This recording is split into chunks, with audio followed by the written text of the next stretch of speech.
Khi sếp tổ chức cuộc họp trực tuyến, phát hiện ra trong danh sách người tham gia lại có thêm một người. Sếp nổi giận, ai đã mời thêm người vào cuộc họp? Không biết kéo nhầm người à? Tôi nghe vậy, hoài nghi mở danh sách thành viên ra kiểm tra. Nhưng rồi phát hiện, người thừa ra đó lại chính là đồng nghiệp Như Yên Đại Đế. Tuy nhiên, anh ta đã qua đời đột ngột cách đây 1 tháng vì làm việc quá sức. Tôi sợ hãi vội vàng đá Như Yên Đại Đế ra khỏi cuộc họp. Nhưng ngay giây tiếp theo, anh ta lại tự động quay trở vào phòng họp. Tôi toát cả mồ hôi lạnh. Run rẩy lần nữa xóa anh ta đi. Nhưng chỉ trong chớp mắt, anh ta lại xuất hiện trong danh sách thành viên.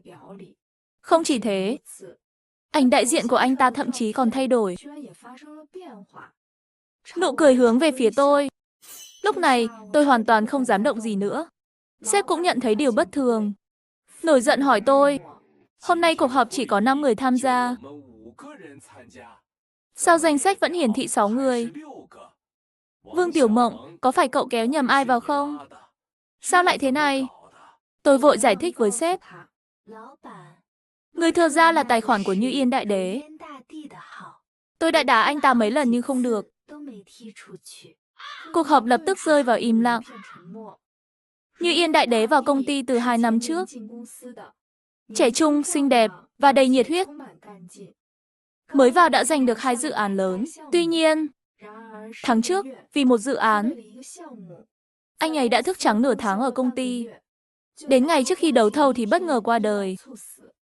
Vì anh ấy là trẻ mồ côi, nên sếp thậm chí không cần bồi thường. Một sinh mạng cứ thế trôi qua như vậy. Lúc này, sếp phá vỡ sự im lặng. Có gì đâu mà nghĩ nhiều. Chắc chắn là phần mềm bị lỗi. Không cần để ý, tiếp tục cuộc họp. Nhưng tôi cảm thấy nghi ngờ. Nếu thật sự là lỗi, vậy nụ cười trên ảnh đại diện kia là sao? Tuy nhiên, ngoài tôi ra, mọi người khác dường như tin lời giải thích của sếp. Không ai coi đó là vấn đề nghiêm trọng. Sếp cũng cảnh cáo tôi không được lan truyền tin đồn. Thế nên tôi cũng không dám nói gì thêm. Vài ngày sau, công ty tổ chức cuộc họp video cuối năm. Lại xảy ra chuyện kỳ lạ. Màn hình chính giữa vẫn tối đen từ đầu. Cho đến khi cuộc họp bắt đầu cũng không hiển thị hình ảnh nào. Sếp lập tức tỏ vẻ không hài lòng. Camera ở giữa là của ai? Tôi đã nhấn mạnh rất nhiều lần. Khi họp video phải bật camera. Sao vẫn có người không nghe?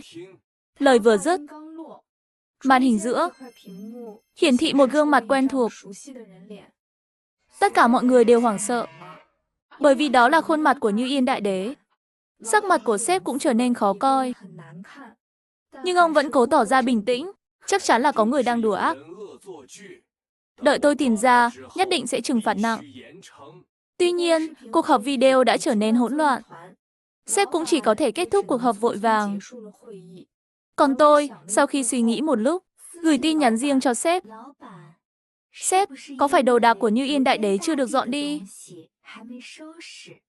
Nên công ty chúng ta mới không sạch sẽ. Em có số liên lạc của bạn trai cô ấy. Hay là em gọi anh ta tới, để mang hết đồ đạc của Như Yên Đại Đế đi. Sếp nhanh chóng trả lời. Bảo anh ta mau tới đây. Thật xui xẻo. 3 ngày sau, bạn trai của Như Yên Đại Đế, Liễu Truyền Chí, vội vàng đến.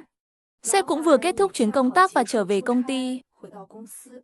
Điều trùng hợp hơn là, do bão tấn công, từ sáng sớm hôm đó trời đã mưa lớn.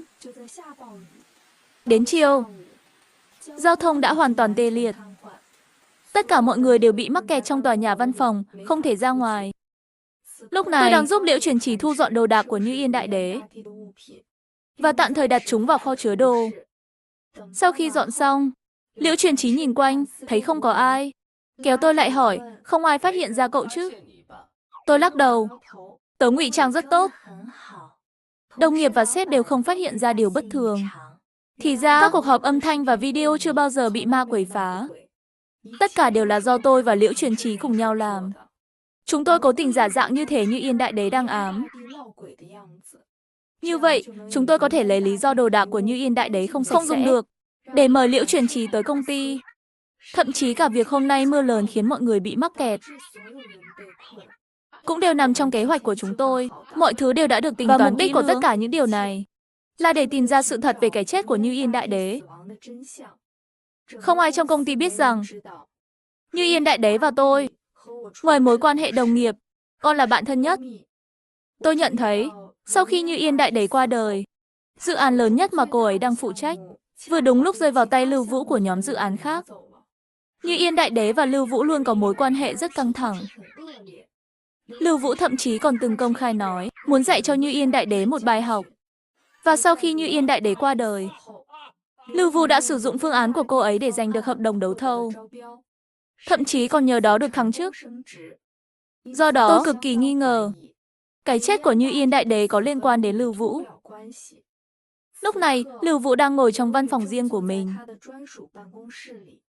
tự mãn nhìn báo cáo số liệu của cấp dưới. Còn tôi đứng ngoài bức tường kính, lặng lẽ nhìn chằm chằm vào anh ta.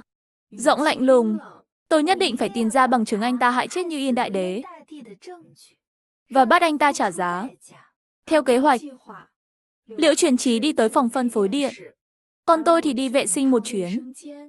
Khi tôi từ nhà vệ sinh bước ra, toàn bộ tầng đã chìm trong bóng tối. Kèm theo bóng tối là tiếng thở dài của một cô gái vang vọng khắp nơi. Đây chính là kế hoạch của tôi và Liễu Truyền Chí. Sau khi cắt nguồn điện, chúng tôi phát đoạn âm thanh đã ghi sẵn, nhằm tạo ra hiện tượng ma quỷ giả. Quả nhiên, sau khi nghe thấy tiếng hét của các đồng nghiệp bên ngoài, tôi bật cười đầy đắc ý. Nếu thực sự có ai đó hại chết Như Yên Đại Đế, thì bây giờ chắc chắn họ sẽ lộ ra sơ hở. Tuy nhiên, khi tôi đang bật đèn pin trên điện thoại, chuẩn bị rời khỏi nhà vệ sinh, bỗng nhiên tôi khựng lại. Trên gương nhà vệ sinh xuất hiện một dòng chữ máu. Sao cậu không giúp tôi? Tôi lập tức nhận ra, đây là nét chữ của Như Yên Đại Đế. Nhưng trong kế hoạch của tôi và Liễu Truyền Chí, không hề có phần này. Hơn nữa, Liễu Truyền Chí cũng không thể nào ở đây được. Chẳng lẽ thật sự có ma? Nghĩ đến đây, tôi cố gắng kiềm chế nỗi sợ hãi trong lòng. Hoảng loạn chạy thoát thân. Tôi chạy thẳng đến kho chứa đồ. Liễu Truyền Chí đang đợi ở đó, thấy sắc mặt tôi không bình thường.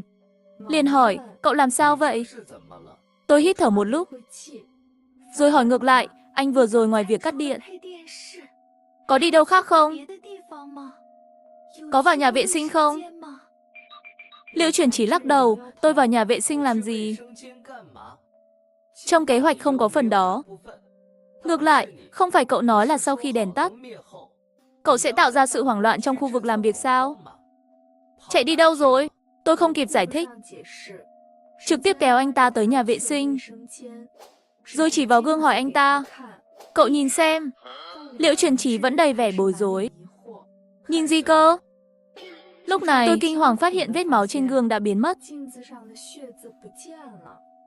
Tôi ngơ người một lúc, rồi giải thích lại những gì mình đã nhìn thấy cho Liễu Truyền Chí nghe. Tuy nhiên, anh ta hoàn toàn không để tâm, cậu chắc là áp lực quá lớn, nên đã xuất hiện ảo giác. Nếu mệt thì ra chỗ làm việc nghỉ ngơi một chút đi. Thật sự là ảo giác sao? Tôi không tin lắm. Bỗng nhiên, tôi chú ý thấy, trên ống tay áo của Liễu Truyền Chí có một vết đỏ. Màu sắc giống hệt vết máu mà tôi vừa nhìn thấy trên gương. Thế là, tôi giả vờ vô tình hỏi, ống tay áo của anh sao lại có máu? Bị thương à? Liễu Truyền Chí liếc nhìn, có chút lúng túng, không sao đâu. Lúc thu dọn đồ đạc của Như Yên Đại Đế, bị giấy cắt vào tay, không cẩn thận bị thương. Anh ta kéo tay áo lên để tôi xem. Quả nhiên có một vết thương đang rỉ máu. Tôi gật đầu, để tôi lấy cho anh một miếng băng cá nhân. Để lại dấu máu ở nơi khác sẽ gây phiền phức. Đợi ra ngoài rồi, tôi bắt đầu suy nghĩ thầm lặng. Việc thu dọn hành lý của Như Yên Đại Đế đã diễn ra cách đây 1 giờ. Nếu là lúc đó, máu chắc chắn đã đông cứng rồi.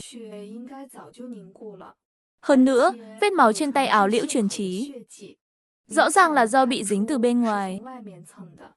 Chẳng lẽ dòng chữ máu kia thật sự là do anh ta viết?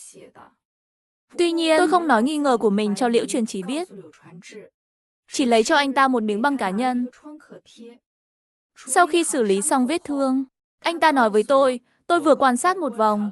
Đồng nghiệp của cậu, trừ sếp ra, mọi người đều rất tự nhiên. Sếp, cậu nghĩ là...